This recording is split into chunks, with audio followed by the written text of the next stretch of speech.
جی السلام علیکم۔ آج یہ ویڈیو افسانہ ازدواجی محبت کے فنی فکری جائزے کے حوالے سے ہے، تو انشاءاللہ اس ویڈیو میں ہم اس کے فن اور فکر پر تفصیل سے بات کریں گے۔ یہ ایک تبازات افسانہ ہے، رومانوی افسانہ ہے۔ سجاد حیدر یلدرم نے لکھا ہے۔ خیالستان ان کا ایک مجموعہ ہے افسانوں کا، جس میں یہ شامل ہے۔ تو سب سے پہلے فن پر بات کرتے ہیں۔ فن میں پہلے نمبر پر پلاٹ ہوتا ہے۔ تو اس کا پلاٹ کیسا ہے؟ تو یہ کہانی حسن اتفاق سے شروع ہوتی ہے۔ غیر معمولی اور غیر حقیقی جواز پر اس کا پلاٹ تعمیر کیا گیا ہے۔ افسانے کا پلاٹ کافی مربوط ہے۔ تمام واقعات یکے بعد دیگر رونما ہوتے ہیں، جس سے یہ افسانہ ایک لڑی بن گیا ہے۔ واقعات اور حالات بڑی فنی مہارت اور فنکاری کے ساتھ پیروئے گئے ہیں۔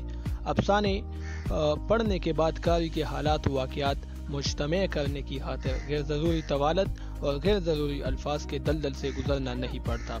افسانے کے پلاٹ میں کوئی فنی حامی نہیں ہے، نہ ہی کوئی جول، بلکہ ایک سیدھا سادہ اور ہر قسم کی پیچیدگیوں سے مبرہ یعنی آزاد پلاٹ ہے۔ پلاٹ پر ایک اعتراض ہو سکتا ہے کہ مصنف نے غیر منطقی انداز سے افسانے میں نیا پہلو نمایاں کیا ہے، جبکہ کہانی کا سیاق و سباق اس انجام سے کافی مختلف ہے۔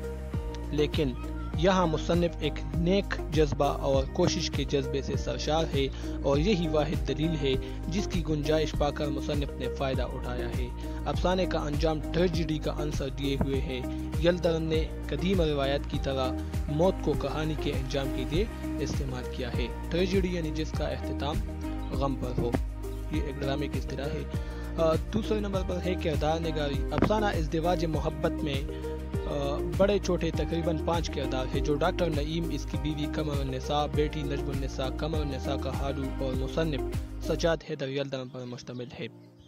تو ڈاکٹر نعیم، مصنف نے یہ کہانی نعیم کی زبانی بیان کی ہے۔ ڈاکٹر نعیم ہندوستانی تہذیب و معاشرت کا ایک جیتا جاگتا کردار ہے۔ جس طرح ہمارے مشرقی معاشرے والے ولایت جانے کی خواہش مند ہوتے ہیں، ولایت یعنی انگلینڈ، لندن، برطانیہ، تو اس طرح نعیم بھی بالکل اسی طرح یہ ہے، اور وہ MBBS کر کے واپس آ جاتا ہے۔ ماں باپ اس کی شادی کے خواہش مند ہوتے ہیں، مگر یہ نہیں کرتے، اور جب 1 سال بعد دونوں یکے بعد دیگر فوت ہو جاتے ہیں، تو یہ کہتا ہے کہ کاش میں نے شادی کی ہوتی کہ ماں باپ خوش ہو جاتے۔ یہ نقطہ بھی ایک مشرقی تعلیم یافتہ نوجوان کی نشاندہی کرتی ہے کہ وہ تعلیم حاصل کر کے عمر گزارتے ہیں، مگر شادی دیر سے کرتے ہیں، اور جب ماں باپ فوت ہو جاتے ہیں تو پھر افسوس کرتے ہیں۔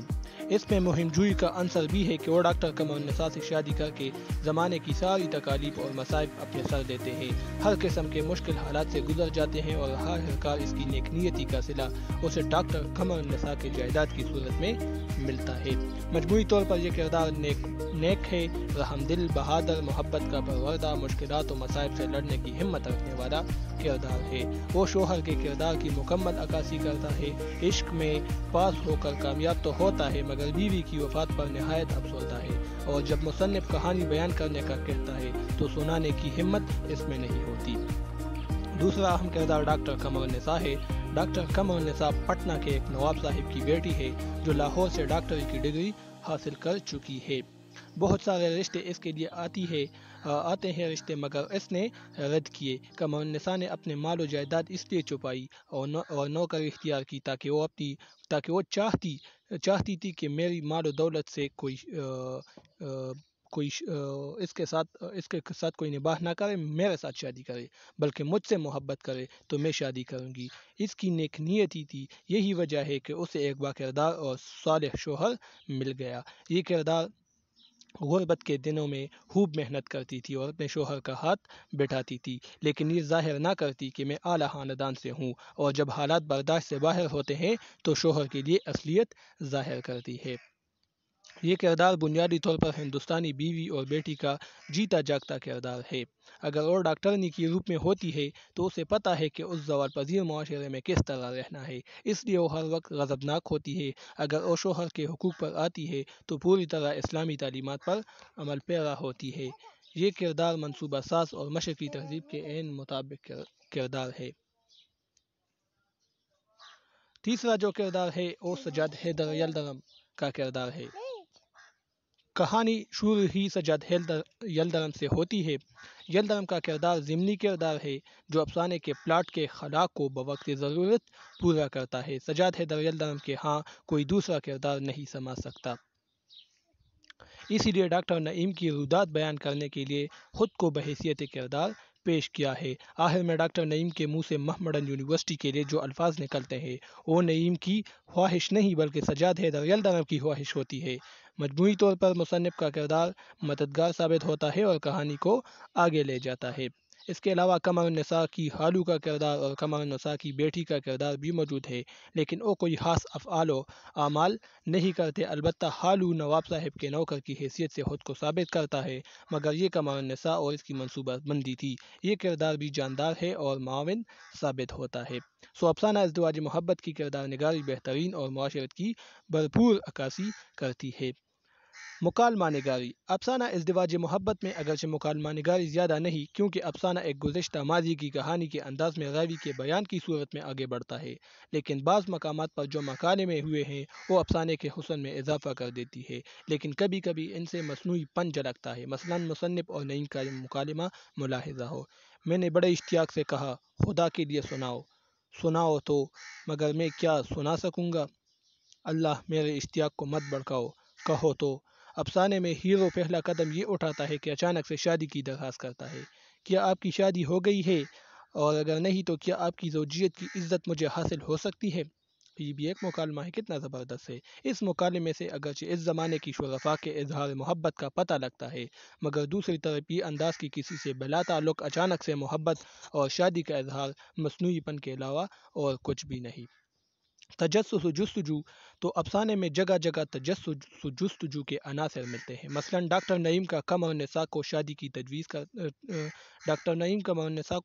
تجویز کرتا ہے تو قاری قمر النساء کے رد عمل پر سوچنے لگتا ہے۔ اسی طرح جب حکام انہیں 48 گھنٹے میں ریاست بدر کا حکم کرتے ہیں تو قاری پھر سے متجسس ہوتا ہے کہ یہ بیچارے کہاں مارے جائیں گے، اور آخر میں جب قمر النساء شہزادیوں کی لباس میں ملبوس نعیم کے سامنے آتی ہے تو قاری کے تجسس انتہا کو پہنچ جاتی ہے، اور آخر میں قاری کو جب اپنے سوالات کے جوابات مل جاتے ہیں تو قاری سکھ کا سانس لے لیتا ہے۔ پورے افسانے پر تو نہیں، البتہ بعض جگہوں پر تجسس کی انتہا ہوئی ہے۔ اسلوب افسانے کا اسلوب نہایت سادہ، سلیس اور رواں ہے، گویا مصنف باتیں کر رہا ہے۔ مصنف مکفّہ مسجع عبارت کبھی استعمال نہیں کرتا، اگرچہ رومانویت پسند ہے، مشکل الفاظ نہ ہونے کی برابر ہے۔ افسانے میں 2-3 دفعہ اشعار کا برمحل استعمال افسانے کی سحرانگیزی میں اضافہ کرتا ہے، جو سونے پہ سہاگے کا کام کرتا ہے۔ تو یہ فنی جائزہ تھا۔ اب فکری جائزہ، تو سب سے پہلے اس کا جو موضوع ہے، افسانہ ازدواج محبت کا موضوع عنوان سے ظاہر ہے کہ محبت کی شادی ہے، ازدواج محبت، اور محبت کی شادی میں جو تکالیف اور مصائب آتے ہیں ان کو مصنف نے افسانے کا موضوع بنایا ہے۔ افسانہ نگار یہ پیغام دینے میں مکمل طور پر کامیاب نظر آتا ہے کہ جذبہ عشق میں تپ کر کندن بننے والے حضرات اپنے جذبے کی تکمیل اور منزل پر پہنچنے کے لیے ہر قسم کی پریشانیاں خندہ پیشانی سے برداشت کرتے ہیں اور بالآخر منزل مقصود پر پہنچ کر اپنی محنت اور ریاضت کا پل پا لیتے ہیں۔ یلدرم جذبہ محبت کو انسان کی ایک بنیادی ضرورت قرار دیتا ہے اور کامیابی کا راستہ بھی دکھاتا ہے۔ نعیم ایک غیر معمولی ڈاکٹرنی قمر النساء جو بعد میں بڑی جاگیردارانی ثابت ہوتی ہے، تو اس کی خاطر طرح طرح کے مشکلات سہ لیتا ہے اور بالآخر اس کی بیوی بڑی جاگیردارانی نکلتی ہے۔ دوسرا جو فکری جائزہ ہے وہ مقصدیت ہے۔ اہم پہلو مقصدیت پر انہوں نے روشنی ڈالی ہے۔ یلدرم کے اس افسانے کا مقصد یہ ہے کہ نیک بیوی عطوہ خداوندی ہے۔ اگر کسی کی بیوی نیک سیرت ہو تو اپنے شوہر کے ساتھ ہر قسم کی صعوبتیں خندہ پیشانی سے برداشت کر کے شوہر کے لیے باعث رحمت بنتی ہے، زحمت نہیں۔ مصنف کا مقصد یہ ہے کہ بیوی ہی شوہر کی واحد مونس و غمخوار ہوتی ہے جو ہر مصیبت کی گھڑی اور کٹھن آزمائش میں اپنے شوہر کی امید باندھتی رہتی ہے اور شوہر کے لیے مددگار ثابت ہوتی ہے۔ تیسرا جو اہم نقطہ انہوں نے اٹھایا ہے وہ سماج پر طنز ہے۔ افسانہ نگار ان لوگوں کو بھی معاشرے کے لیے زہر قاتل قرار دیا ہے، ان لوگوں کو جو بغیر سوچے اور سمجھے خواہ مخواہ کسی کی ذات میں کیڑے نکالنے کی کوشش کرتے ہیں۔ یہ لوگ ہر اچھے برے انسان کو شک کے تیروں اور حسد و بغض کے نیزوں سے زخمی کرنے کی کوشش کرتے ہیں۔ مصنف نے ان لوگوں کے نفسیات کا ذکر کیا ہے جو ہر حال میں اپنی عادت سے باز نہیں آتے۔ مثال کے طور پر جب قوم النساء بے پردہ ہو کر شفاہانے آتی ہے تو ہر ایک لعن و طعن اور طنز و ملامت کے الفاظ کہنا فرض عین سمجھتا ہے۔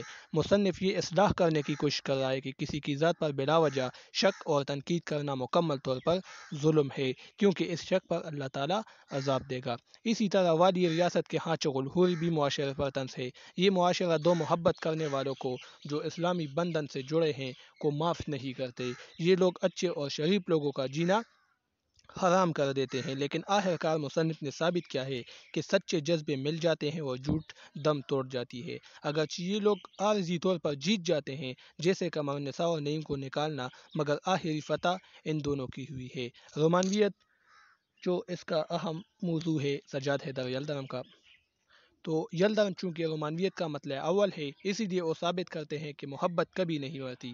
انسان مر کر خاک ہو جاتا ہے، محبوب کا وجود اس دنیا سے چلا جاتا ہے، لیکن محبوب کا اصل گھر تو عاشق کا دل ہے، جہاں وہ ہر وقت زندہ رہتا ہے۔ محبوب کی یادوں سے عاشق کبھی بھی چھٹکارا حاصل نہیں کر سکتا، اور یہی سچی محبت کی معراج ہے کہ جیتے جی تو کیا، موت کے بعد عاشق کی دنیا منور ہوتی ہے۔ مصنف نے نعیم کی مثال سے واضح کر دیا ہے کہ وہ قمر النساء کے مرنے کے باوجود اس کی یادوں کو دل سے لگائے شب و روز کاٹ رہا ہے، اور کتنے پرخلوص انداز میں مری ہوئی محبوبہ کو یاد کرتا ہے۔ زندگی